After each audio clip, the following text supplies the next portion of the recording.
Call to order the City Council work session for City of East Grand Forks for Tuesday, November 23rd, 2021. It's now 5 o'clock. Would the City Clerk please call roll? Mayor Steve Gander, Council President Mark Olstead. Here. Council Vice President Tim Riefel. Here. Council Members Clarence Vedder. Here. Dale Helms. Here. Tim Johnson. Here. Mark Demers. Present. Brian Larson. Here. Does term quorum. We're going to move things around on the schedule here. We're going to move number 6 up to first spot. So we're going to start out with the update on development agreement. I know we have some folks here who would like to share some thoughts and discuss about it. So if I hand over to Mr. Murphy, and then we'll ask if you want to speak to come up and make sure your mic's on, state your name, and we'll go from there. Have a discussion. Great. Thank you, Council President. And this was discussed at the November 9th City Council work session. This is something that staff has been doing some research on. And at the November 9th council work session, the council directed staff to provide the draft to some local developers to get their opinion. So at this point, I've received feedback from 3 developers, and actually they've given some pretty valuable insight. So one of the questions, or the main concern that was brought up was, what is prompting this change? Why are we looking at updating and modifying our development agreement? And I guess the reason for that that I expressed to them was that we have had over the last several developments we've experienced some negative feedback or some negative consequences from that, as far as when we do the special assessments coming in after people have built homes, and protesting the amount of the assessments for the streets. With how the assessment process works, that provides a real problem, because if they do fight that, there's really no way to recoup that money if the assessments are not fully funded, if they would win in court. And we've had where some properties have gotten tax forfeiture with special assessments on that, so then there's no way to really collect that, and it's just sitting out there. So once that was conveyed, I did get some feedback from some of the developers. I also spoke extensively with the City of Grand Forks and how they handle theirs. So I guess what I'm proposing, or what I'm bringing back, is based on some of the feedback I've got from the developers, plus some of the feedback I got from Grand Forks, and kind of looking at maybe what, in keeping in mind our ultimate goal is where we're just trying to protect the city from having to fund some out-of-pocket costs for infrastructure that cannot be funded. I guess what I'm looking at, and what I'd like to discuss, is a hybrid of sorts. I know in Grand Forks they do a portion of it. They will special assess improvements to the lots. However, they do have some restrictions and rules upon that. What they do is that they'll fund, like, say, maybe the developer will put in all the underground infrastructure, and then the paving, curb, sidewalk, street surfacing, and that will get assessed to the adjoining property owners. So then with one of the thoughts then that would help protect the city with that is, if we would do something like that, we certainly can. However, the developer's agreement would, what I would suggest is the developer's agreement should reflect that we would not, the developer could not sell lots until that infrastructure has been, bid and maybe be in process of being put in place or constructed. So there would be the known, so anybody buying a lot would have a true and accurate cost of what that lot is going to cost and what the special assessments would be, if any. So that is what I have to bring back for council. I do know we have some developers here that I think would like to give their thoughts on that. But yeah, if anyone wants to come up and sit in front of the mic and state your name and give us your thoughts.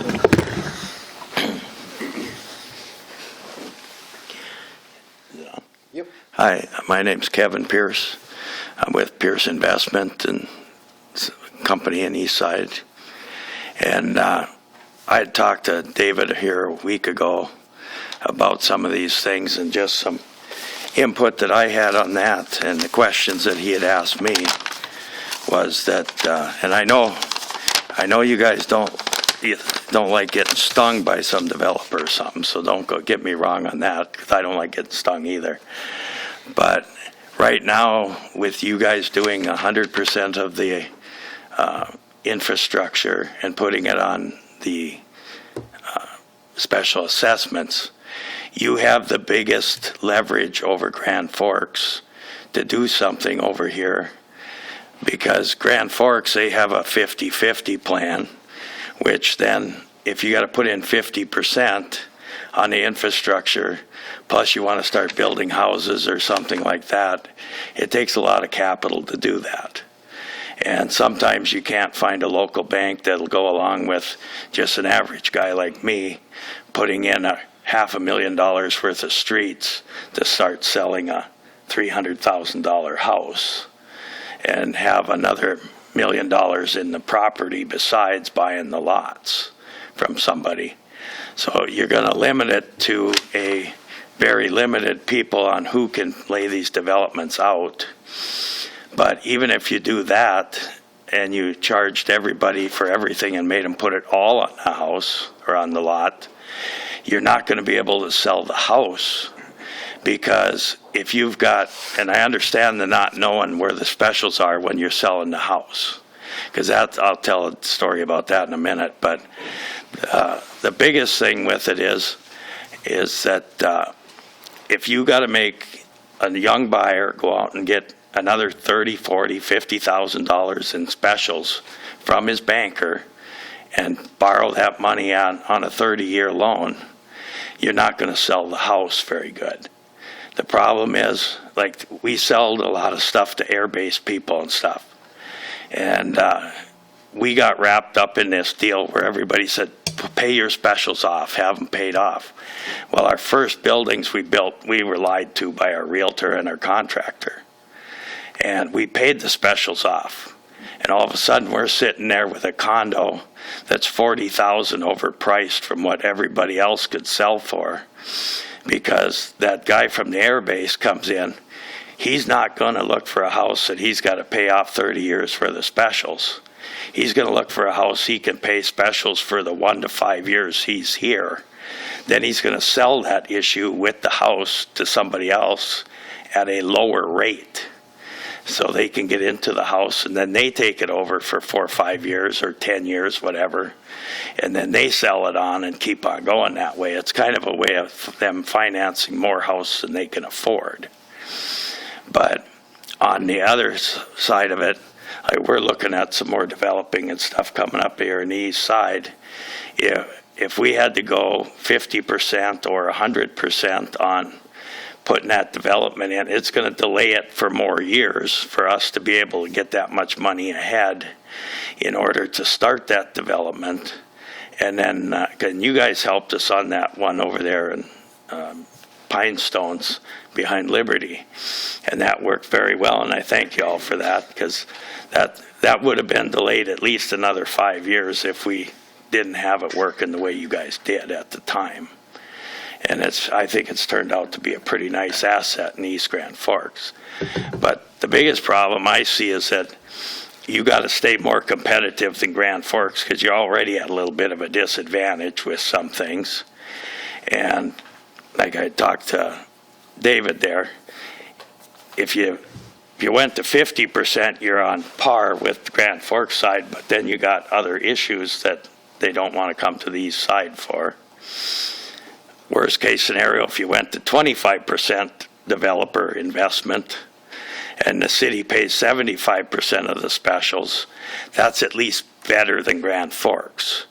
And it helps a little bit, maybe gets you a little skin out of the game, so you got some money ahead. But my understanding is if it goes for tax forfeiture, though, you guys still get your specials money, or do you lose that? We would get the special money. The issue It would just be, where we found is one of two things happens: either greatly delays it, or there's been one that's been sitting out there for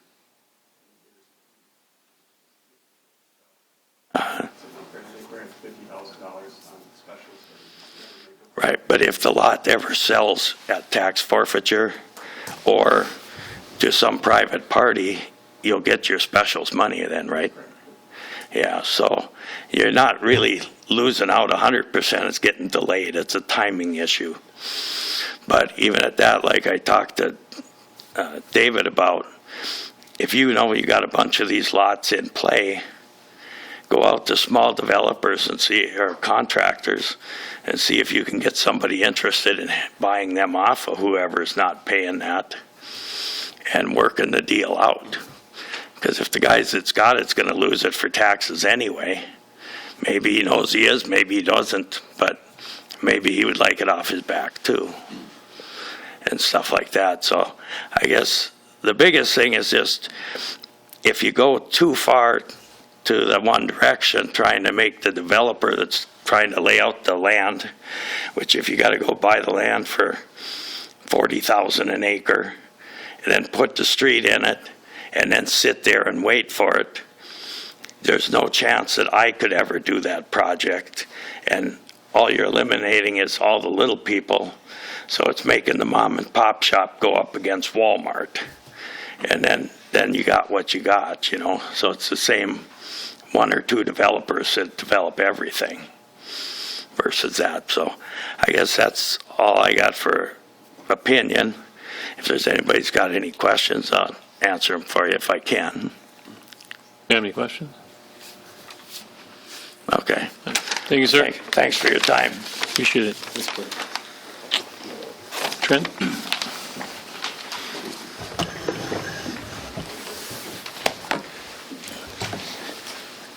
I'm Trent Peabody with Peabody LLC, and we're a developer of properties on the south end of East Grand Forks.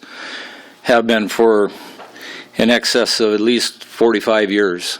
Started with my father and myself, and we're looking at passing this down to two other of my children that are sitting here this evening. What the city's proposing here, I'm having a hard time keeping composure because I'm hearing all kinds of different things, and I could address just about every comment that's been made. First comment that I'd like to cover is on the lots that Mr. Murphy is referring to that went over for tax forfeitures. You, the city, made the bet on that one. There's two lots to be exact on 13th, if that's what he's referring to. The specials got so outrageous because of what you did with a corporation called Sienna Corporation after the flood. You came in, started putting your streets and your roads in, didn't give consideration to the other developments that were there, and tried to dump all the specials onto two lots. The two lots are unsaleable. We couldn't even give those lots away because of the specials that are assessed to it. Only to make matters worse, there's a storm sewer or sanitary line that runs in the lots that our engineering department didn't know about. And no one would say anything about how we could take care of that problem. So the lots are unbuildable. You made the bet on that one.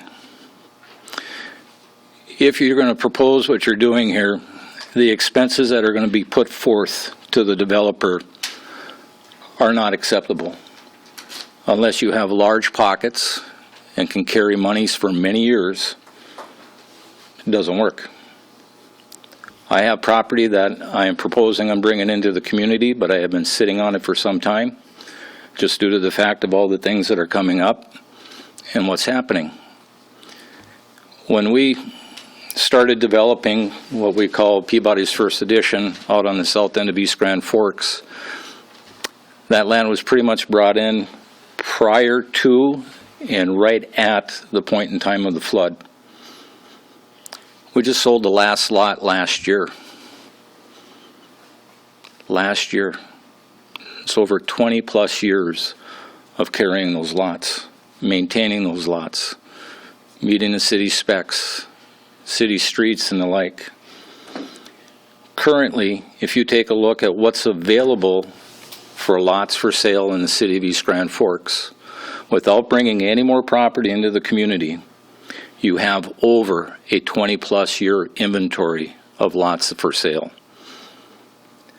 The largest inventory that is sitting there right now is owned by the city of East Grand Forks, and that is your golf course development. You have another large parcel of land adjacent to that you haven't developed and have not plotted. But if you're going to bring that into play and continue to be in the development game, You put us as an individual developer at an unfair advantage. Because I, as a taxpayer, paid for those streets out in that development. We use economic development funds to pay for the curb and the gutter out there, and that puts us as a developer at an unfair advantage. You're concerned about specials, you're concerned about assessments. When the city got into the development game, we had to go to the county and ask for our land values to be decreased because we couldn't afford the tax assessments that were going against it because of what the city was selling the land for. You dictated what the prices of the lots were in the community, not I as a developer. We begged and begged at all kinds of different meetings to keep the prices to where we could develop and sell land. We had to get creative in how we sold lots. We worked with the technical college. We had to make deals that will sell you 2 lots and give you a 3rd lot free after 2 years. In order to continue the development, we worked with the community, we worked with the technical college, we worked with the Forks Home Builders Association in order to develop our community on this side of the river. What you're proposing doesn't work. I'd like to know, Mr. Murphy, who are the developers that you spoke to, because you're not naming names, and we spoke to just about every single developer in town in the last 3 to 4 days, and no one's really had a conversation with you in regards to what you're proposing. I'd like to know which communities that we're comparing ourselves to. If we're comparing ourselves to Moorhead, if we're comparing ourselves to Fergus Falls or Alexandria or St. Cloud, that's not a comparable. If you want to have actual comparables, let's take a look at what the community of Crookston does, Thief River Falls, Roseau, Warroad. How do they do their developments?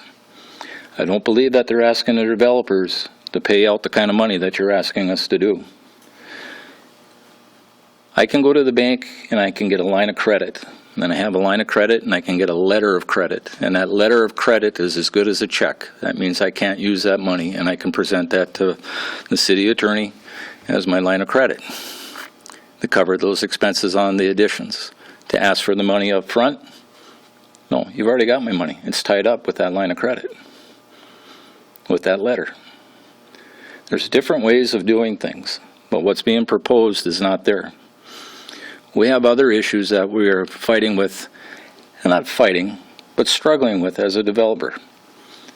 We no longer have a building inspections department. That is subcontracted out.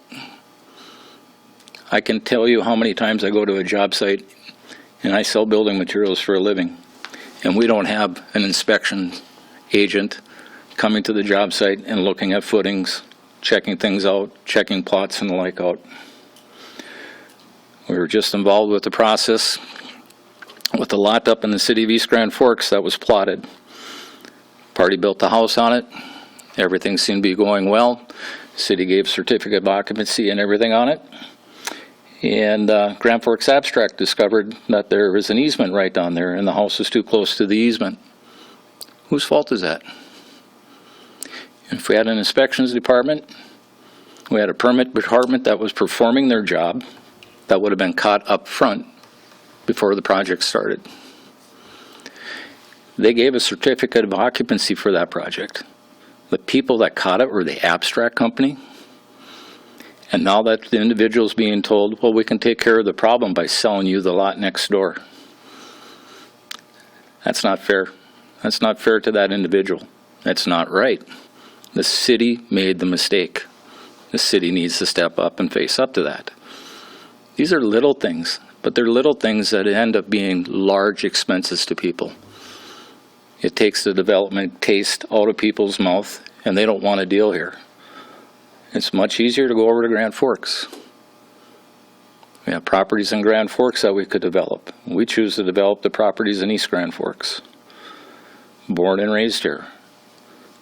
My father's given more time and effort to help develop this community, from serving on the council to be involved with the chambers, multiple tasks. I myself have done the same thing, and I have the next generation sitting here that would like to also be involved in this community.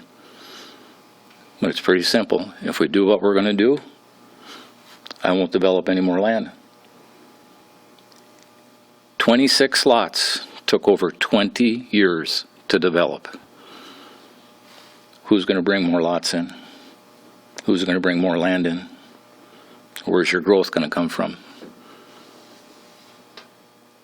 There's more that I could say this evening, but I think the council has enough on their plate here to take a look at this. I think it should be tabled, and there should be more time and effort put into this rather than something being forced down somebody's throat.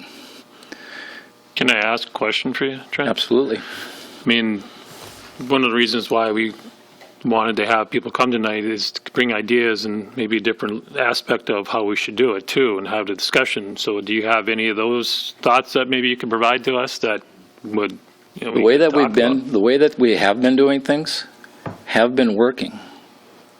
There's no need to reinvent the wheel. It has been working. Where the city has ran into the problems, quite simple, the flood. The flood is what changed everything. When the flood came, we had a massive build in the city of East Grand Forks, and we were putting streets and the like in. Nobody was given any consideration on how they were putting the assessments and the specials onto things.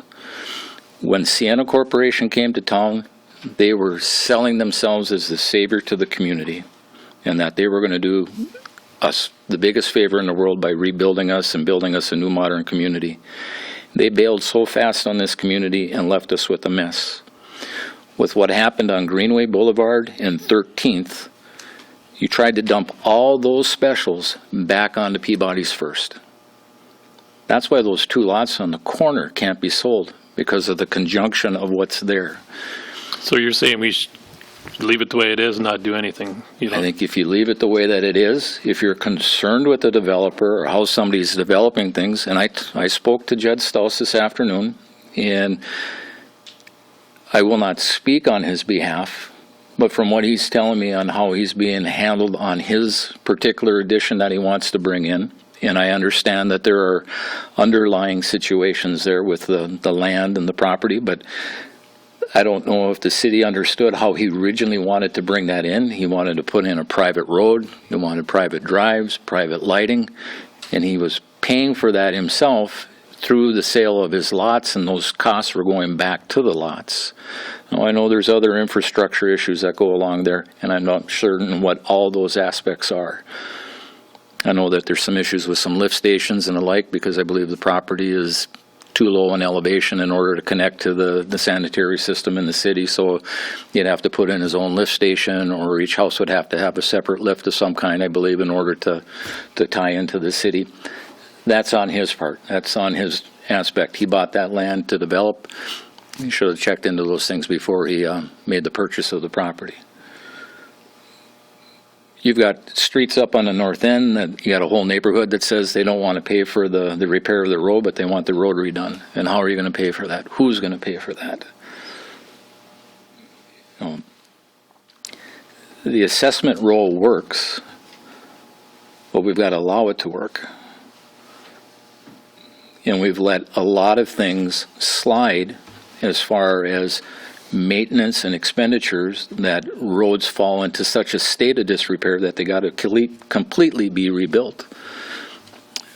When we put in Brandon Boulevard and we put in Laurel Drive, we were told to put the curb and gutter in first and put crushed aggregate in for the road surface. And we're going to drive on that for 1 to 2 years in order to get good compaction so that the streets wouldn't settle. Doesn't work. It did not work. Still had settlement. But that came from the engineering department. That's contracted with the city. Maybe the engineering department needs to be reevaluated. We put streets in out there that the Peabody development paid for rather than the city, because the cost that the city received, and I'm just going to throw arbitrary numbers, if you had $500,000 to put a street in, and that's what the city quote was, we went out and we got the same quote, and we got it for $250,000, half the price of what the city was. We paid to put some streets in because we couldn't afford what the specials were going to come onto the lot. So that's a developer that's being creative, trying to work with the city in order to improve what we have and keep the costs down for everyone. those things can happen. Some of the things that we've been put forward to, and what happens is we get a group of hoops that we jump through to develop, and we follow those guidelines and we jump through all those hoops. And then as we start the development process, all of a sudden somebody comes up with a better idea, and now we've got more hoops to jump through that cost us more money on the development side. We need to live up to what our contractual agreements are and what the guidelines are set forth when the development started. You can't change it halfway through the process. And that's what we're trying to do here again now, is we're trying to change something halfway through a process. And it just keeps changing the game. We just keep moving that marker further and further ahead. The developers I've spoke to, if we make these changes, can't afford to develop in the community. Then what happens? We don't grow. You can't make money on just remodels. You can't make money just on infill lots.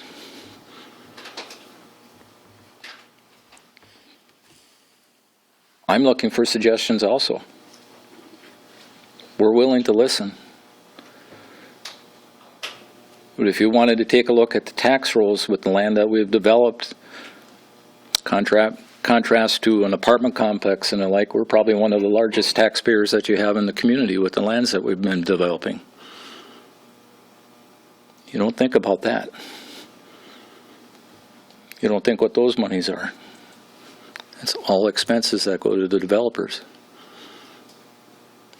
Do I have individuals building townhouses and the like? I think it's fantastic. It's wonderful. It's buildings that are coming in, but you knock them out of the ballpark when you can't do what you need to do because of the cost of developing the property. It doesn't pencil out. If there was an issue with a developer, and that's why we've come up with these new guidelines and new development proposals, you should have had a conversation with that developer rather than taking it out on all the developers in the community. And I think any developer that's in this community would be more than willing to listen to any one of the council members, anyone from City Hall, anybody from our engineering department. But there are things that we can do in order to improve, in order to make this more feasible. What you're proposing here is taking the city completely out of the whole aspect of the picture. Would you be willing to entertain, let's say, some kind of hybrid situation with it too, or do you just so set on leaving it 100%? I will entertain just about anything. I am open. I'm not that stubborn. But when I see something that doesn't work and doesn't make sense, we need to address it. So the best situation that you have right now is to leave it as is until we can come up with a better solution on what you're proposing. Maybe there is a hybrid model that can work. We don't have that many developers in town. If you drive around, take a look at your maps that you have hanging on the wall. Take a look at what's left for land to come into the community. Truly, that's within your flood protection. That would be what we call city domain, or I'm not sure what the proper word I'm looking for, Ron, is when you have the outreach from the city lines out into the rural. There you go. Thank you. So we can control the growth of the community and the size of the lots and the like that are out there. I have a lot that in a home that was built on Greenway that the gentleman couldn't finish his driveway and didn't want to finish his front steps. Still hasn't finished the front steps, which I'm disappointed in. Couldn't finish the driveway because the rules were changed, and he didn't know how they were going to address the approach coming off of Greenway onto Reinhardt Drive. We're in the middle of the process of developing lots, and all of a sudden the city comes up and changes how you cut your curbs. You used to be able to grind curbs. Can't grind curbs anymore. Can't cut the curb out. Got to cut on the backside of the curb. You're going to change the flow of everything. If the individual that's cutting the curb is licensed, has a Minnesota contractor's license, and carries a Minnesota bond, what is the city worried about? You have a bond that you can go against. If you drive in almost any new addition, and you take a look, and Steve, you take a look, where does the street typically settle? in the curb, but where? Where the water main comes in when we dig it out and where it goes under the road. Does that individual that's digging those water mains in and out carry a Minnesota license? And does he carry a bond? If he does, and there's a problem, why doesn't the city go back after the bond? Why are we going after the developer? As a developer, I'm selling the lot. I'm selling the property. As an individual that's building on that, he hires a contractor. That contractor should be licensed and insured in the state of Minnesota. That's where I go back to saying, where's our inspection department? Pretty easy for somebody to just sign off and here's a building permit, go build. I'm currently building a house out in the country outside of East Grand Forks. I went to Crooks and then pulled a building permit. Never had one inspection. Nobody comes and inspects anything anymore. Where's the protection for that homeowner? The city does have some obligation to protect its citizens. An inspections department would be key. We used to have an inspections department. Did I agree with everything that they did? No. Could they have done a better job? Yes.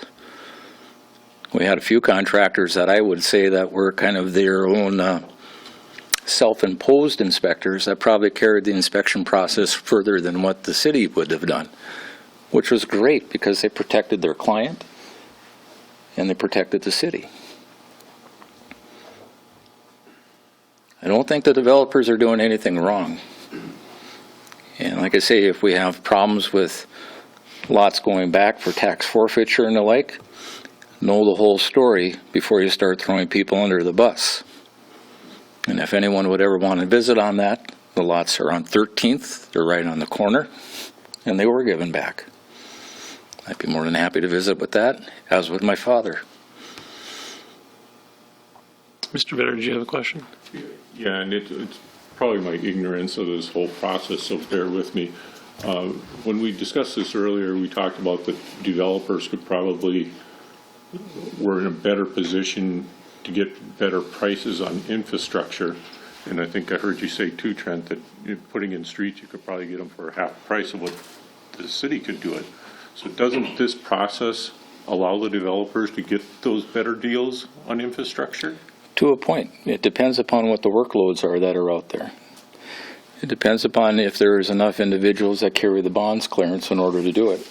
When you look in the community of Grand Forks, East Grand Forks, and start taking a look at who has the bonding capability, who has the ability to pour the streets to the specifications that are specified by the city or specified by the engineering department, that limits it. Dependent upon the amount of workload that one has, if they don't have any work, they're hungry. You're going to get good prices on streets. If they have a ton of work already, your price is going to go up because they really don't care if they get the job or not. If they get it and they can get more money, they just made more profit on their side. So in the same environment, excuse me, if a developer is bidding a project in, let's just say, summer of '22, and the city's bidding a project in summer of '22, are we going to get the same prices, or is the developer going to be able to get a better price than the city? I won't say that the developer will always be able to get a better price, and I won't say that the city will not be able to. It all depends upon a relationship also. Okay. And in our particular case, when we went and poured some of the streets on ourselves, we went outside of the greater Grand Forks region, and we don't like doing that because we believe in supporting the trades within our community. But we had a relationship with a cement individual that has the ability to pour streets, and he pours streets in lots of rural municipalities, Warren, Thief River Falls, Newfoundland, all over. Does a lot of airport work, so he's got the bonding and the capabilities of doing it. The gentleman was very aggressive and very hungry. He says, I'll do it. It all depends upon the situation. I can't say that I would always get the better price, nor would I ever say that. And I can't say that the city wouldn't get the better price. Okay. Anybody else have any questions? Trent? There's more that we could address, but I think that the best thing you can do is, like I say, table this right now and reevaluate what we have and and then take the move and go forward. But I think we do need to have the developers more involved. And I'm curious, Mr. Murphy, on who the developers were that you did speak with. I'd be happy to answer that.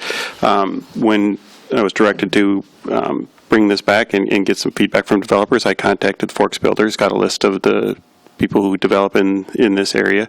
I contacted and left voice messages with all of them except for Peabody's, and the only reason I did not do that is because the mayor told me that he was going to be contacting you guys and talking to you.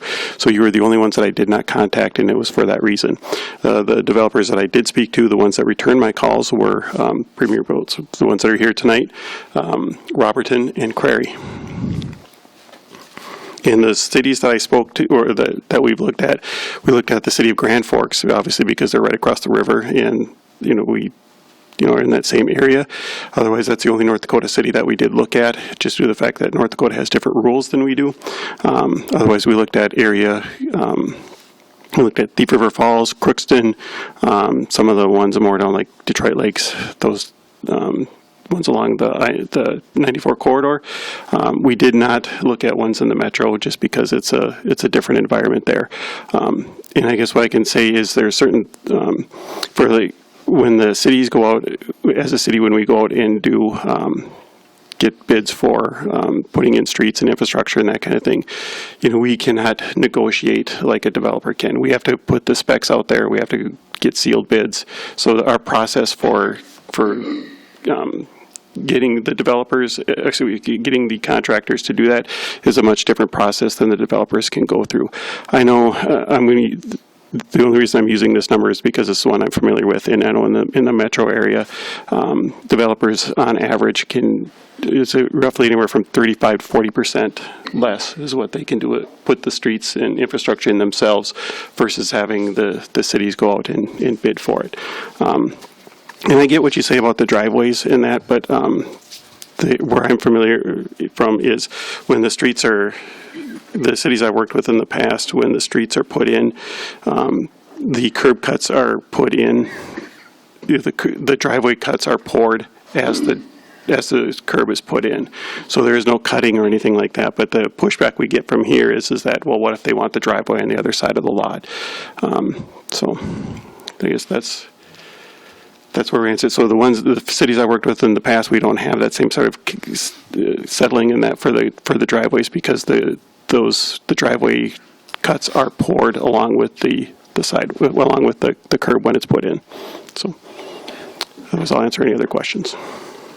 So to go back just to the curb cuts, and like I say, there's lots of little things, but curb cuts, dependent upon the style of curbing that you're putting in, you can pour a curb that is a drive-over curb, that has just got a low slope, and then you'd have no curb cutting, and then you can put the driveway anywhere that you'd like on the lot. The city has not allowed us to do that as a developer. When we go to the high curb, we really don't have a choice on where we can put curb cuts, because then you're depicting the type of home that somebody can build on the lot. You're hamstringing them right there with that. The curb cut is a minor issue. No, I say that, and that's the pushback that we receive. But all I'm saying is that it does happen in other areas where the curb cuts are put in. But absolutely, it does. But in those other areas, typically there are large tract builders that are going in and they're building left, rights, and cookie cutters, and so they already know how they're plotting the lots out. This is more of a custom home market rather than a speculative market. I understand that. The association that you reached out to with the Forks Home Builders Association is home builders. There are a few individuals in there that do develop, but the majority of people that you would have reached out to there are builders, not developers. I get that, and I specifically asked for the developers. I was told that they would be able to put me in contact with those, and so, yep, that's what I did. The names that you expressed there are quality builders, but the vast majority of them are not developers. To me, a developer is one that owns the land, that is selling the lots. I sell a lot to a home builder. I sell a lot to a Roberton Construction. I sell a lot to a Lauren Abel Construction. I sell a lot to Unlimited Builders. I sell a lot to Premier Homes. They are the builder. I am still considered a developer of the property. So there is a difference there. Well, I understand. Thank you, sir. Thank you. Appreciate it. Appreciate the time. one question I have, David, is I know the mayor's not here and I'd like to get his thoughts, but would there be an idea to maybe have a meeting during the day that we can get other people to come in that maybe couldn't make it tonight, or even maybe brainstorm some more and look at this and, Sure. I mean, put it out there, put the invite out to the developers and see if they would like to come to the session, and, you know, maybe it's during the day, maybe it's a lunch hour, whatever it is. When's the best time? I don't know. But just to have a discussion and, you know, I have no problem with that. I have no problem with that. I have one comment in that invitation, which I think is a great idea, but to distinguish between a developer and a builder yeah, is so I said a developer. fairly different thing. Dave Roberton is an excellent builder. Dave Roberton has never developed a piece of property in his life. He buys the lots to build on from somebody else. Yep, no, that's why I said developer. On the So, attitude. yep, One of the other things that Trent did not cover in his comments is everything that's in this agreement is to take the city out of the ballgame. There's no involvement from the city standpoint by what you're asking the developer to do. You're taking all the risk and saying it belongs to somebody else. That's the answer that Bob Peabody got when he wanted the special assessments addressed. And you might remember it, Steve, because you were just starting out with special assessments that time, and Mr. Propre was the one that was involved and said that there was nothing that could be done. It was done. But the assessments were so ludicrous that it was unreal. I don't like to forfeit anything for anybody, but the city did not give Peabody Enterprises any opportunity to do anything else, to either give them away, which nobody wanted them. When you had the city selling lots for $29,000 and you had specials that were way over $29,000 on a lot, it just doesn't make sense in the real world. Now, whose fault was that? I don't believe it was my fault because I didn't set those specials.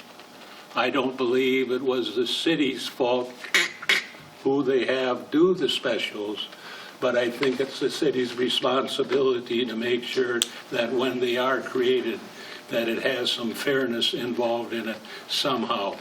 You have a problem in the state of Minnesota that nobody even wants to talk about. It's called state aid monies. And it's like having a pocket over here that's got money in it that you can almost use any place that you want to use it as long as it comes within the guidelines. And you could take that money and cover some of your sins, and it's been done all the life of the city without anybody asking any questions. And it belongs to the city. It doesn't belong to anybody else. It's designed to take where a street's got more traffic or it's got another use for why you want to do it. Those are some of the issues that should be addressed before you get into doing what you're looking at in this agreement. But when you get the people in that room that do, they shouldn't have an agenda. They should be there trying to figure out what are the specific things that you're trying to accomplish with this agreement. Trent did an awesome job, and I think he explained things as well as you can. But you've got some issues, or you wouldn't be doing it. But when you look at this has taken all of the responsibility from the city and putting it on the developer's back. And you don't have many people to choose from, except how are you going to run the rules when you develop the rest of the land that you have in a golf course? Are you going to change them for yourself? Or are you going to get the line of credit that you're going to take and put into that fund to take care of what you want us to take care of as a developer personally? Is it going to come from EDA? Or is it going to come from your checking account that you got in the city of East Grand Forks? Those are things that are going to have to be addressed because you've got things coming down the highway that are a bigger problem than what the Peabodys have or some other developer has.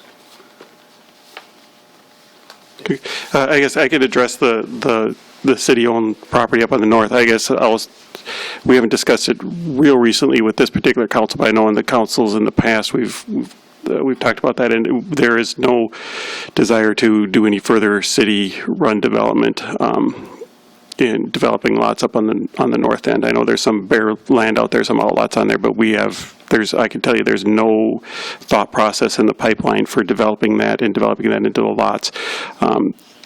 This is the only city again, this all happened way before I got here, but from what I understand, the development on the north end is a result of the flood and some of the recovery work and those, I guess that I don't really 100% understand how that all happened. I will say, though, that this is the only city that I'm aware of that has acted as in essence, as a private developer to develop lots and build and sell lots out there on the north end. And it's not something that I, as an administrator, would recommend to the council that we continue. I've said that publicly in the past, and I know the council and previous councils have agreed to that. And he said, I have not heard anything contrary from the council that we have now. And so I can say there's absolutely no thought to developing any of those outlots out there. We're just actively trying to get rid of the lots that we do have up there and just leave development to the private developers, really where it belongs. Cities just are not set up to be developers. We just don't have the expertise. We don't have the wherewithal. I mean, it's not a good thing. But I guess the one thing I'll say, and I will agree, really when the developers agreement revising it and bringing it forward to this is because, I mean, I 100% agree that the goal of it is to get rid of the risk to the city for unpaid special assessments, for having people already living in homes when the streets are then coming in and we're bidding them out and we're going through the assessment process and we have people coming to the city council at our public hearings saying that they can't afford that and they don't want to have those special assessments. So at that point, then we really have no recourse in how to pay for that. So 100% the goal is to either, number one, eliminate the risk to the city, or if that's not possible, then to minimize the risk to the city to the maximum extent possible. So I agree. That's why we looked at redoing the developers agreement. Mr. Demers? Thank you, Mr. President. Just wondering technically, well, backing up, I had a couple conversations with two developers working up to this and talking about that difference, that competitive difference between Grand Forks and East Grand Forks, and how to work on that, make sure that we don't become a competitively disadvantaged. And kind of similar to what Mr. Pierce said is, both of those developers talked about doing some sort of, Grand Forks, they said 30%. I don't know if you said 50. They had both told me 30. When we were doing it, the Grand Forks was a 50-50 thing. Right. We would put in the sewer and that stuff, and then they would come in and do the paving. So was it like your development cost, say you put in the sewer, was that counted in kind as part of the 30%? Or, okay. And I guess my thought was, if you were expecting like a cash down payment of 30%, does that get applied to the overall special assessment dollar, and then the rest would be spread out But you're going to have that amongst the rest? Or do you hold that cash to the end to make sure that everything gets passed? Or, you know what I mean? I don't know. I'm just wondering, like, from a operational standpoint, what would happen with that cash, that, or maybe it's in kind, I guess, depending on how it would go. I guess I'd say if it was cash, it would, at least the way we've been looking at it and moving forward with it, it would be used to pay the contractor for the infrastructure that was put in. Then the assessment would get split over the entire development. Yeah, but the assessment would be reduced by the amount that was paid by the developer on there. And again, going back to the, I don't really, so I mean, if we are going to look at the assessments, which is fine, I guess one of the comments I would like to get back from the developers, or what I'd like to hear from them is, then what is the opinion of not selling lots until those costs are known and the special assessment costs are known, so that we can put them on there, so that when the realtors and the abstract companies go to the county, they can see that it's applied on there. They know exactly what the cost of that lot is going to be in the terms for that.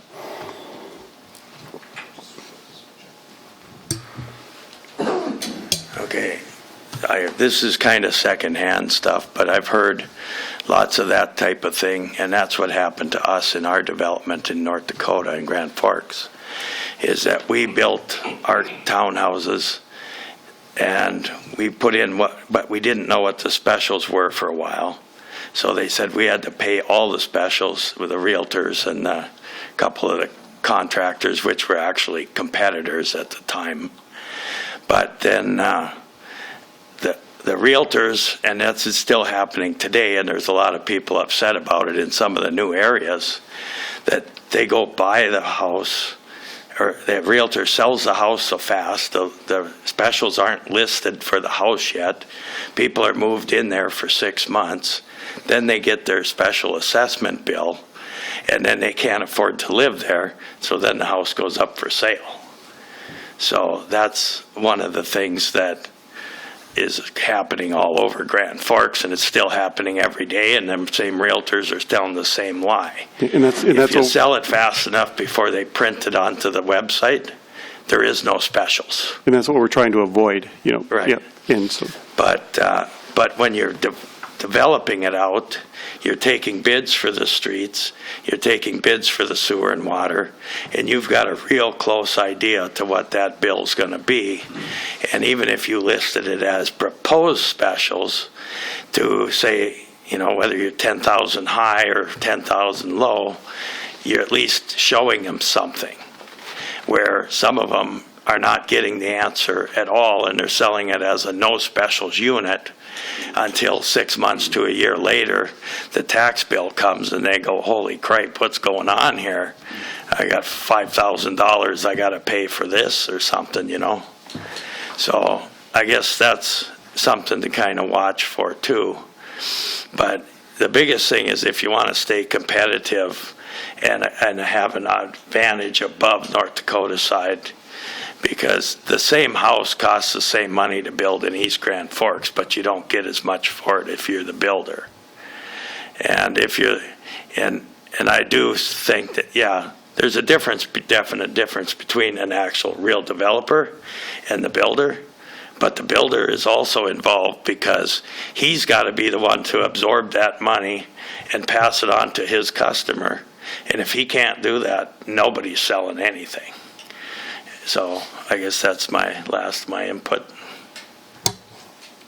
And I would just make one comment when you're talking about the assessments to the lots and the streets. Like I said, the city dictated to us, put the curb and the gutter in, leave the street as crushed aggregate for 2 to 3 years so we get compaction.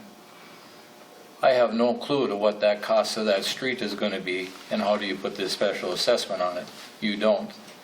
Then if you get the contractor is supposed to put the concrete in the fall of the year, and he has a bid, doesn't make it in the fall of the year and has to rebid and send him back out the bids in the springtime of the year, all of a sudden you have a price increase there. Now the special assessments go up even more.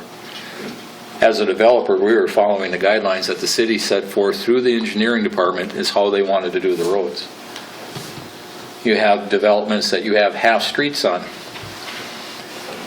One side of the street, they have curb and gutter. The other side of the street has gravel. They want to have pavement on that gravel side. Now all of a sudden you've got a whole mess again on how to do the special assessments on that. The street should have been completed in its entirety when it was put in, rather than a half street or 3/4 street. And you've had that throughout the city, and that adds to the cost of what we're doing. And that's where the people get upset with their specials. I'll follow. And I agree. That transparency thing is a key issue for us. Obviously, we want people that come in as residents, come in, have a good experience. You want them to come in, buy, have full understanding of what they're buying, at what price, and all that. Get it? I think you kind of spoke to that. Number one, people don't think about those things. We know that. It's amazing to me how people can go out and get a $400,000 loan and not have any idea what they're buying. But, but to me, some of that isn't the city's responsibility. I mean, to me, the banks should be more involved in that kind of thing. I think developers, builders should be more upfront with those type of things, at least making people aware. You're not going to be able to give them, this is your exact specials, but understand that there are specials coming. But I don't think you're ever going to get to a place where you're going to have, well, you could get to a place where you have full transparency, but, you know, you're talking about probably a 3-year window. I mean, when we did Greenway, we ended up special assessing that late in November, so it didn't actually go on the roll till actually the next full year. So people didn't even see that. You wouldn't have ever seen it until a whole year and a half later, and that was with no like change. You know, so I don't think you can tell a developer to wait and sit on specials for a year, plus another year before they even sell it. I mean, obviously, you know, some of these are going to be pre-sold if they think that they've got a great spot. You know, I don't think we should try to limit that in my case. Like I said, I don't want people to go in unaware, and I don't think that it's fair that the city has to deal with that, because who ends up getting the call is me or, you know, the mayor or someone. Is why all of a sudden am I paying, you know, why do I have to pay $600 more a month when I thought it was, when we did our stuff at the bank, it said it was going to be this, you know, and I understand that, but I don't think, again, it comes back to my original reason for wanting to take another look at this policy was because we don't have a blazing hot development market right now, and what we don't want to do is put a wet blanket on something that's just smoldering, you know. Like I said, you know, the developers, I don't know if, the developers I've talked to, you know, they all tell you they don't make a penny until their last slot is sold. Yeah. And if you're increasing that time, I don't know. Everybody, it's not unethical or immoral to try to make money. And we want people that are willing to invest in that. But, you know, houses don't, like you said, 20-year investment. I would say it's probably like, if you put a development in, it's 10 years, you know, at least before you're going to sell a 40-lot development in some of these places in here. In East Grand Forks, easy. Where you go across the river and it's going to be 3 years, 2 years, you know. I don't think we want to put, I'll say it again, I don't think we want to put a wet blanket on something that's just smoldering right now. I do think we can look at something more similar to what Grand Forks does with that 30% down or 25, or I don't, yeah, we'd have to do some research on where it goes, but like I said, all in number, I mean, we've already heard that you'd have people backing out, but I think we're kind of way into the weeds on a lot of other things. You know, I don't think we're really talking about a million other things, or we should be talking about a million. I think the big issue of this is how do you know, make sure that there's skin in the game from everybody. I would appreciate though, Trent, like, you're the first person that I've heard that wants more regulation on these things. I just was at a conference of talking about workforce housing and all these things, and they're all, get the inspectors out of it, we're paying too much, we're spending too much time, or whatever. You're the first person that said we want more. I'm just joking with you. It's funny. But like I said, I mean, we want this city to grow. We know that we're, you know, we need some development to increase our stock, I think. And like I said, I don't really think it's going to take a million listening sessions to do this. We kind of know what the issues are. I think we just narrow down on what that number is if we want to do some sort of hybrid, and pick it and do it. I think there's also, I mean, we could slow play this for 2 years too, and I don't think that helps anybody. Thank you. Agree, Pal. I mean, the conversation's good right now. I think what we intend to do is to meet with the developers. That's our next step. For right now, it's all been good. I don't think we need to throw blame at anybody, but it needs to be a session that ideas are thrown out there. So tell them to come prepared, and we got to come prepared to it. Okay? Anybody else have anything? All right. Appreciate it. Thanks for the conversation. Thank you. Thank you. Appreciate it. Okay, we'll back up to number 1. Request to prepare plans and specifications for 2022 ADA improvements. Mr. Emery. Thank you, Mr. President. As part of the city's ADA transition plan, the city is committed to, making continual improvements on their sidewalks, curb ramps. So I met with city staff. We identified certain areas to look at for ADA improvements for last year. I put together some initial cost estimates, sat down with city staff again, and then basically came up with basically the 5 project areas that we would look at completing for next year's ADA transition plan. Most of that work consists of basically some, minor sidewalk work, putting in curb ramps, making them ADA compliant. Basically we kind of focused on that 14th Street Northwest corridor. We had some curb ramps in that area that still aren't up to compliance. And then, project areas 4 and 5 are kind of over by Riverside Christian School, which, as part of the ADA project this year, we did a lot of stuff over by New Heights School. So, those are some of the areas we're just trying to focus on kind of first and then, expand out from there in future years. So, again, funding for this project would come out of state aid maintenance funds. So we do use our state aid maintenance funds. So I guess, basically what we're just looking at this point is just authorization to, prepare plans and specs for that project. That was great. Anybody have any questions for Steve? See none, sir. Number 2, request to prepare plans and specifications for the quiet zone. Mr. Emery. Thank you again, Mr. President. So Burlington Northern is currently scheduled to update the railroad signal system gates at 2nd Avenue Northeast in fiscal year 2023, which essentially starts in July 1st of 2022. Again, that upgrade that would be completed by BNSF is required in order to implement the quiet zone. As part of the entire quiet zone, the city does have some requirements where we're going to have to put in medians, proper signage, pavement markings, that type of stuff. Also, as you're aware, as part of the potential quiet zone, we're looking at the potential of closing 3rd Street Northwest. So again, not only the work that BNSF has got to do, but the work that the city's got to do, that's all got to be completed before you can implement your quiet zone. So David and myself had a conference call with MnDOT, BNSF, back in about the middle of October. David did push those entities to try to get that work completed, if possible by, let's say the fall of 2022. So if they're able to get their work completed, the city would be able to get our work completed. We could potentially be able to implement the quiet zone, sometime late fall.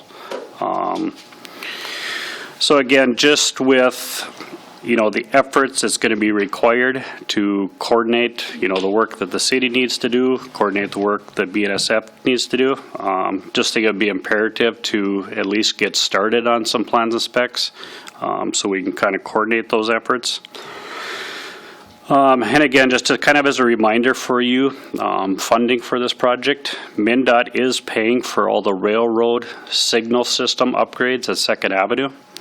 And then BNSF is providing the city with a check of about $156,000 as basically an incentive to closing 3rd Street Northwest. So, and then kind of the balance of the city funds, again, we're looking at taking those out of state aid. So So I guess that's kind of what we're looking at, being, again, we're trying to push to get BNSF to do their work next year. We just feel that we need to start moving ahead with, the necessary plans and specs for the city work at this time too, so. Do you have any questions for Steve? Dale? No questions, just comment, this would be a good one to get moving. It's been in the talks for a long time, so it's nice to Exactly. see and hear that we're making some progress. So. Yep. Just a quick question. I would agree it's a great project. Can you remind me, Sacred Heart School, they're on board with this project? Yes. I would assume so. Definitely. This They're the kinda big, happened before me, big so. pusher of HARD, Great. Thank you. Anybody else have anything? Pointing at someone or you?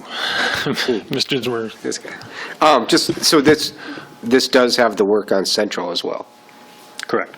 Okay, so we can use that 150,000 amongst both of those? It's Yep, not just for... that's correct. Okay, thank you. All right. Thank you, sir. Thank you. Number 3, follow-up on the special event process. Ms. Nelson? Chair, to make this nice and quick. Okay, you're done. Sounds good.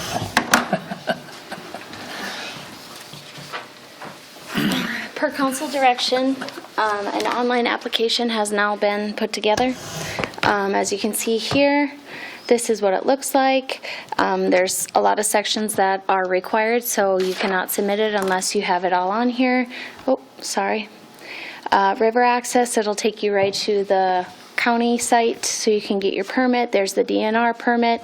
Try to keep everything in one place, easily accessed. And then we actually had Corey, who wants to do the snowmobile races. I had him fill this out. It came to me. I shared it with department heads. It worked very well. Just a couple things from last time. I was wrong. The equipment costs are only for the equipment. You can close your mouth. Was only for the equipment, not for staff time using it. And then there was a comment about that we should have a difference between for-profit, nonprofit. At this time, if we just put this process in place, if you guys want to handle that by a case-by-case basis, and eventually if we want to develop a policy, we would need direction from you guys on what that would be. And then there was also a comment about getting a deposit for cleanup for an event until cleanup was taken care of and then give it back. If you do want that set, I would like a dollar amount that you guys would like me to hold. Otherwise, Have we gotten a cost of what it has cost, or in the past? Is it $100? Is it $50? Or what is it? I mean, I don't know. We had instances where we've had to have it. Or cost incurred. Anybody? I'm just trying to think, have we had any costs for cleanup? Probably have, but I don't know if we've. The last one that really comes to mind is the Ufta Mud Run, and it's been a few years since, but I think they actually ended up telling the city to go ahead and clean it up. We sent them a bill and they paid for it. And I think the last time that was done was in either 2017 or 2018. For the most part, most of our events are very minimal. There are 5Ks in the Greenway and stuff like that. There's usually not a whole lot left over. It's something that we can come back as staff and with a recommendation, but One thought I would have too is, I guess, can we notate it that if determined upon receipt of request, a deposit may be required. yep, I can add that on, I don't know if absolutely. everybody's okay with that. I mean, And we can just maybe make it a percentage of what the cost is. Or if there's no cost, do like a $50 deposit. Something like that, okay? Yeah, I think it definitely has to be a sliding, because if someone does an event and it's a Right. 300 by 300 square foot thing, it's one thing, and Right. they do it 10 by 10, I would hate to charge them the same thing. I don't know what the variable is that we attach it to, but we have lots of great minds that can think of that. And I guess at this point in time, I see this as kind of a always evolving process. I included the checklist in the packet, and that's something as staff we'll just be using. I can maybe include it in the packet if you guys want to see something or see what the security plan or anything like that is. I just see that as we'll change it as needed. I already have made a couple modifications to it. But I just kind of see this process as constantly evolving and changing as needed. But this, if we start just kind of with this as a basis, and staff can, staff reviews for the 2 weeks, we bring back, say, this is what's recommended, this is what it will cost, and we'll go from there. I think one of the things, especially if it's security, or for example, if that is something that has to be required, maybe do attach that, so, because it's going to get asked. Yep, So what does it look like? And Yep. So, absolutely. Mr. Demers? Thank you. And I would say that that list, that cost of equipment should include whole cost. I mean, it shouldn't just be the equipment cost. It should be operator and equipment. I mean, Hourly rate for the operator? well, it's just an hourly rate for the equipment, but make sure that the operator, and a lot of times it's a crew, right? So, I mean, you could set up different crews for, if you need a skid steer, to move stuff, but you need 2 guys to load it on, that's a crew, right? It should be whatever the cost of that crew is, not just the rate for that equipment. No, I understand that, Right. and that's what would be coming from the department. They would say, this is what we need to do, and this is what it would cost for our crew to do that. Okay? What else, dude? The only thing that I was looking at is, there wasn't, well, and I haven't seen this application, but there's nothing on there for like water, electric in this checklist, so I didn't.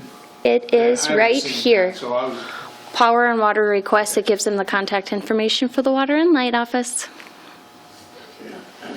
that wasn't in your packet. Stand corrected. Okay, I know. don't want to take up any more of your Sure. time. Was there any more questions? Because I know we I think got that's other great. items. We already have a policy in place for this. This application has to be in place before the event. Is there a certain timeline before the event takes place? Do we have? So we, at the top of the application, it says it requests that it's turned in 60 days prior to the event. And our internal staff is going to stick to that 2-week turnaround time for them to get it back to them. And obviously, there's going to be a learning curve. We will be working with people. Not everyone will probably meet that 60-day window, but we'll be as flexible as we can. Sounds great. Okay, Thank you, perfect. ma'am. Consider application for grant funding for LaFave Park Plan. Read. Thank you, Mr. President, council members. We talked about this a couple months ago. This is the EDA funding opportunity with the American Rescue Plan dollars. I've gotten together with Mr. Emery and Mr. Hermes at Widseth to look at combining kind of the master site plan we had for LaFave Park a couple of years ago with the application we made to Greater Minnesota Parks and Trails, and came up with what the total master plan budget would be. Greater Minnesota Parks and Trails meets tomorrow to make their funding recommendations on the application we submitted to that fund in July, so hopefully we'll get good news out of that. But either way, if we want to move forward with an application for this funding opportunity, we would need, I think I'd like to have a resolution of local support on the council meeting at the December 7th meeting, and that'll give us still just under a couple of months to be able to get an application submitted by the end of January for this federal funding opportunity. I think it's a great idea. Mr. Demers. Thank you, Mr. President. Just a question, if we're going to do this with the federal dollars, would we still try to maintain the Red Lake River corridor, like signage and all those things, and is that kind of stuff included in this plan proposal? Yes. Okay. Yes, we would still maintain that. We still would need to. That's our designation as a regionally significant trail is through that corridor, so we would need to, and we'd continue with that. That's accounted for in our application on either side of this to have all of that branding remain. Thank you. Anybody else? Mr. Elms. Thank you, Mr. President. If you apply for this grant money, does that mean that the plan that we have talked about down there, the whole thing will be implemented, or is that something we'll still go through, or? As far as what the plan looks like, Yeah. Well, so the budget we would submit is what matches the site plan that was in the council packet. That includes a kind of a lower road that gets a little closer to the river. That was changed a couple of years ago as a bituminous road. In discussing that with Mr. Emery, we changed it to a gravel road, just thinking that was a lot more minimum maintenance for us to worry about with the floodwaters moving through. But yeah, that would be, if we apply, that's the funding we're going to apply for. There could be some small changes to that as we go forward, but we'd still need to stay within the parameters of those dollars we've asked for in order to get the project completed. If we chose to change anything beyond that, I would assume those would be decisions we need to make locally on how to pay for them with local dollars. Anyone else have anything? See none? Thank you, sir. All right, thank you. Request to use Border City tax credits, Mr. Gordy. R.J. Saverell and Sons has requested to use Border City's tax credits for their maintenance and yard facilities in the industrial park. I have worked with Mr. Saverell with regard to which properties are involved. They are asking for 3 years of assistance for property tax relief, and the total amount of tax credits that they're seeking will be slightly under $150,000. We have about $565,000 in available tax credits at this time, and this is to retain jobs that are footloose and could actually be relocated. They have represented to us that they have been approached about doing that. And this could also, in terms of what they're looking at for future investments in the community, this can also help to ensure that they will make those investments in East Grand Forks. And the EDA recommended unanimously that this be approved. Do you have any questions? Mr. Riepel? You need to briefly explain the continuation of operations so that people are made aware of that when it starts for their 5-year benefit date, from what that date is. At the conclusion of the time that they have received their benefits, they must stay in business in the city of East Grand Forks for 5 years. Anybody else have anything? That helps. I see none. Thank you, sir. Thank you. 2022 levy and budget discussion. Mr. Murphy, Ms. Anderson. I don't mean to put Carl on the spot here, but I think you guys probably heard me more than I normally speak, and I'm going to turn it over to Ms. Anderson. Yeah, we were just complaining about it. Okay, in the packet, I submitted the tax comparison that we've done in years past, just to see what each property would look at. There's 4 properties in different ranges of tax market value. And in years past, it hasn't been clear on what we could guess, what the increase would be. In other years, when we've done 5%, it hasn't been 5%, which was interesting now, because when we got the truth in taxation, which most property owners should have gotten in the mail today, they were mailed Friday from Crookston, they all are about 8%. So that's the first time we've really seen that it's very close. So we're looking for direction, David and I and the department heads, on what the council is comfortable for a tax levy. If you look at that property comparisons, the city part is 8%, but if you look at the total tax statement, that none of them are over, they're closer to like 5%. And so we're looking for guidance on where you would like the tax levy to be. So the one we got today or yesterday, whenever we got it, it was at our 10%, right? 8%. 8%. 8%. Yep. Yeah, but if you looked at your total tax statement increase, most of them are at about 5%. And I know that's where the mayor said consistently that he doesn't want to be over 5%. So I guess we're looking to the council, are you looking at total property or city property? So it can go both ways, but we just want to know what you're comfortable at. That's with the increase in property valuation, right? That depends on each property. We're just, that 5% is just strictly the taxes. Tax. Yeah, and that amount takes into account whatever property value increase was it from the previous year, because I know like mine went up $4,500, and so, and which was pretty consistent from in the ones in my range. So It went up how much? $4,500 Your taxes went up $4,500? valuation. Oh, I thought you said. His tax property market valuation value. went up. I was gonna go, where do you live? Yeah, he added on another story.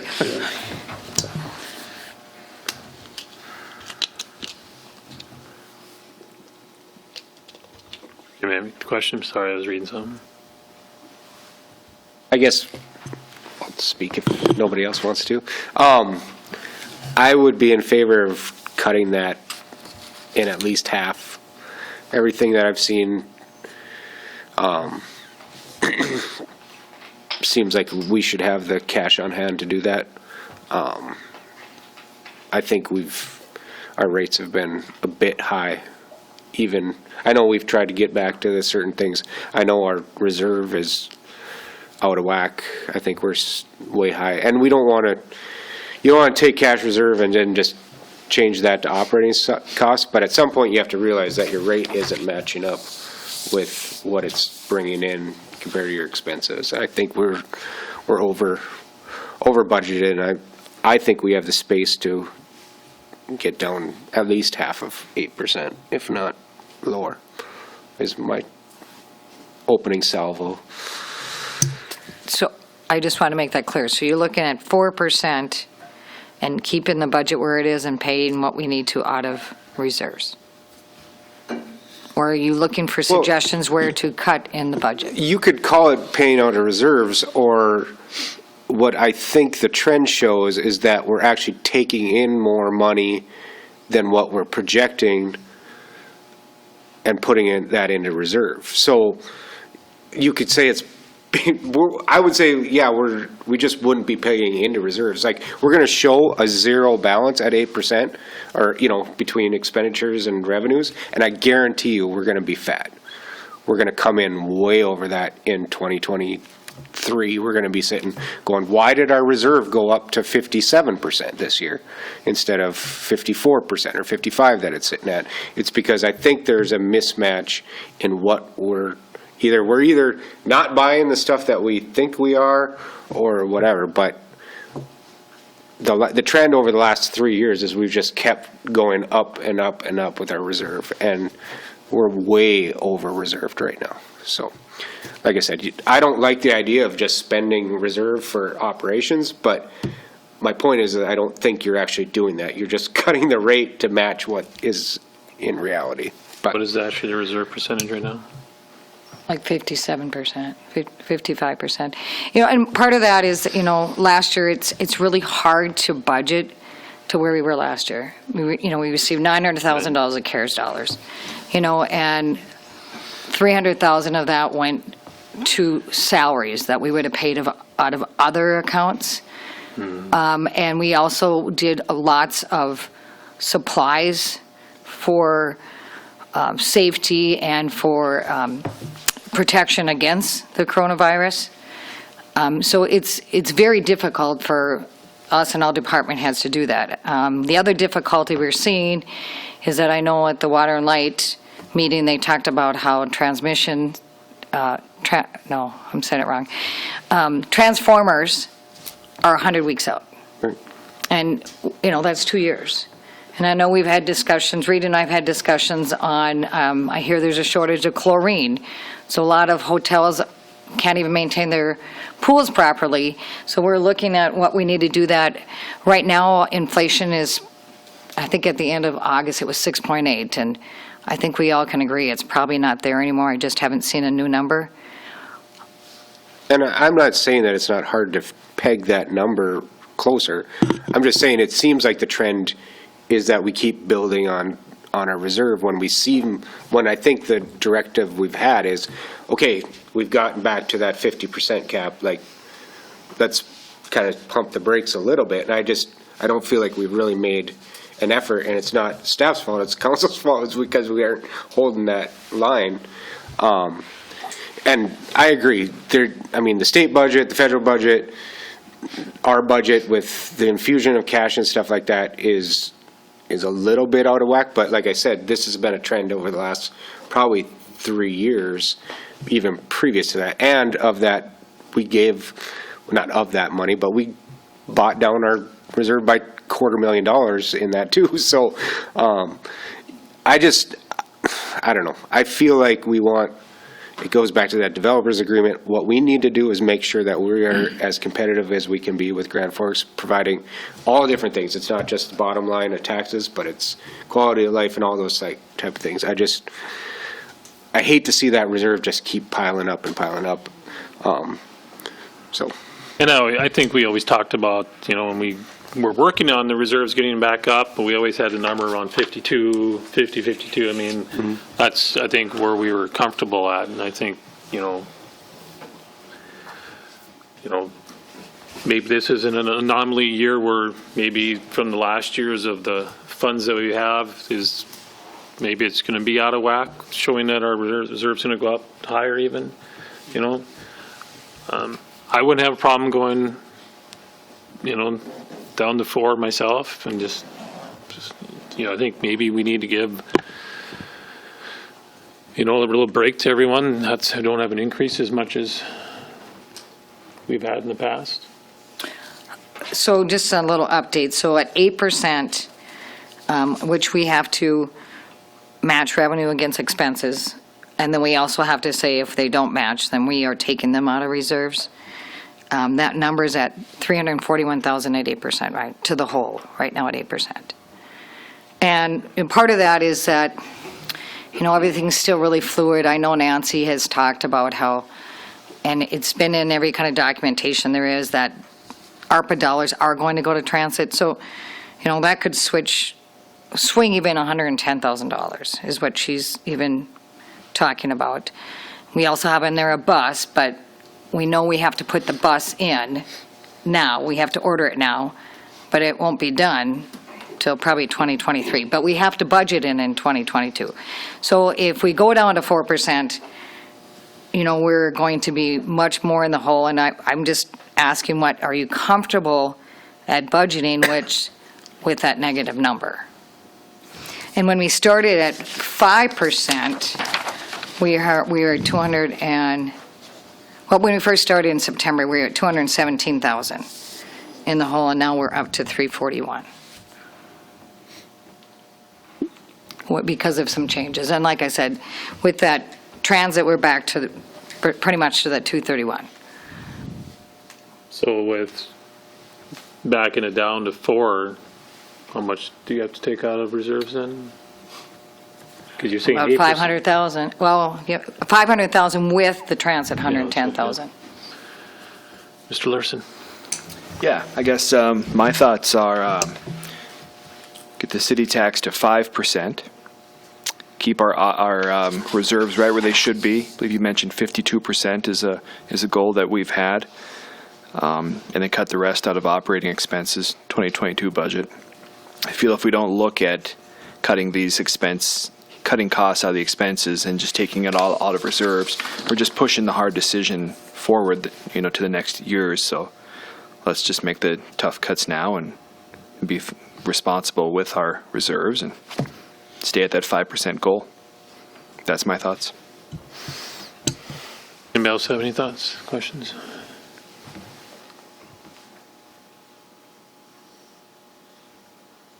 So when you are looking at this, so let's say we're at 4% or we're at 5%, one of the two, can you put a memo together that would lay it out what that would mean, taking out of reserves, and what percentage would be left back in the reserves, percentage-wise? Yeah, I'll leave that to Carla, but I guess if I could. Directing it to Carla. Yeah, okay. But I just want to make one comment that Carla's done as well. And yes, and what I'm hoping to do is that we'll have November done, because our meeting's on December 7th. So That's why I'm asking if we Right. can get it out Right. as possible, because I know we have to get it. Right, and what I'm hoping to do, I've been looking at the numbers, and it's just difficult to figure out, what that other month will do, and what revenue comes in, which, we kind of did that last year, so we have an idea, and we knew that. And I believe there's savings again, like we said, in travel, and that's because it's not a normal year again, just like 2019. Some of the budgeting that kind of messed us up for this year is that when we did the 2020 budget, and the 2019, we didn't know how the campground was going to do, and usually the campground, we make probably 100,000 more than what we buy, besides the 100 that we get. This year, there was a loss. So, that in itself is a swing of 120. So I plan on having something on December 7th we'll have through November. So we only have to guess of what we'll be spending in December. And so we can look to see what we have for revenue or expenses for 2021. And then we'll bring you the number, what the percentage is for the fund balance So from you won't- 2020 and then with 2021. So the council won't see anything until December 7th, is that what you're saying? Well, we're not meeting until, And I know that we're not meeting. I think you're saying I think you're asking if you can get a memo to the council prior to the Yes. December 7th meeting. Out to us. well, next Before the week. packet, yeah. Yeah, next week. It'll be out before the packet. Next week we will have the packet together for December. So I by guess- Thursday. I guess I just think what you're saying, Mark, is just if you could get it to the council as soon as possible. What- Right. And the difficult thing is November's not done until Wednesday, but we'll get November revenue and all the expenses in there and get that to you. I mean, I can give you what the fund balance is for 2020, 12/31/2020, and that is actually in the budget document that I gave you and those colored sheets. It has what the beginning fund balance is. And it does say it in our CAFR, what the percentage is, but I will get that to you. Yeah, because I want to see what, let's say we Right. take some out of there, what Right. that's going to do. In So fact, you have it. I'll just do that after this meeting because I'm out tomorrow. I'll just send you what the fund balance is as of January 1st of 2021. So you know where we're starting. Turn it on. You have a question? You know I turned it on. Maybe I turned it off. I know, but I could have went, or the difference in the pitch, if it's going up or down. I guess I was wondering if the current assumption, I know there's been some talk about using Recovery Act dollars and then pushing rates back another year or something like that. Is that project kind of in this, or where are we at with that decision-making process? It's rates for, Sanitary and storm Oh, okay. rates that we voted to increase, but now there was some talk from staff that said that, well, maybe we should push those back and just use recovery fund dollars in lieu of those changes. I guess I'm not in favor of that, but I'm just wondering if this budget reflects which scenario. So this budget is just the general fund, which is Right. tied to our tax levy. But you're talking about, we haven't received any Recovery Act dollars yet? Yes, we So received half. You have to take those and move those to enterprise or something? so They're that- actually in a separate fund Okay. themselves, and we cannot use those to increase our fund balance. So even though we have a revenue loss that is actually exceeds the amount we're getting, we have to use it for a project. So we have talked to departments on maybe some projects that they need, big projects that need to be done, that we've been postponing them and getting numbers on that. We're getting numbers on SCADA and those areas. We're also working with, we have a meeting December 2nd with Grand Forks and many people here at the table on what kind of transportation and bridge construction we need, want, apply for with ARPA dollars. We could use that dollar amount that we got, we could use that as if there's a match for it, but we have to have a plan for those ARPA dollars, and we have to distinguish where that money went. We actually got some money from state aid maintenance, which was like $24,000, and we had to say this, it went to this project. So what we decided on was that the River Road was done. It was because of flooding, which wasn't a federal disaster. So it came from the state emergency dollars, which only covers 75%. So we told the state, and we used the $24,000 to cover our 25% on that. And then we were only short probably $10,000 of what the total cost was.